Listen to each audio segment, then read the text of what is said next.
विदेशी मद दोकान लाइसेंस नवीकरण प्रक्रिया को विरोध ता सहित ओडिशा को मदमुक्त राज्य घोषणा करने दाबी रे आज मिलित ओडिशा निशा निवारण अभियान संगठन पक्षर कटक रे विक्षोभ प्रदर्शन करा जायछि। कटक जिले में 39 विदेशी मद दोकान लाइसेंस नवीकरण लगी निकट में विज्ञप्ति प्रकाश करा जायछि।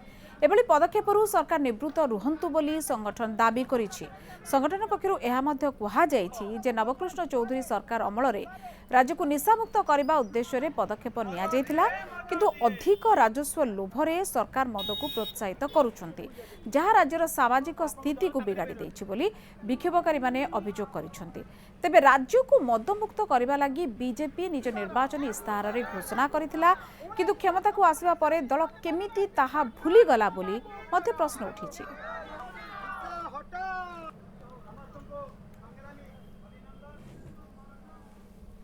विरोध आम मैंने करूँ मिलित ओडिशा निशा निवारण अभियान अनेक वर्ष धरी संपूर्ण ओडिशा को निशामुक्त करने से आंदोलन करी राजरास्ता को ओह्ल माँ भौणी मान एकजुट कर पूर्व सरकार शुणी ना एवं ए सरकार भी जो लोक मान जो गोटे कथा देला से कथा रक्षा करनी बरं सी ठकई चली आसु आसु से संपूर्ण भाव पुणी मद दुकान खोलिबा आरंभ करदे।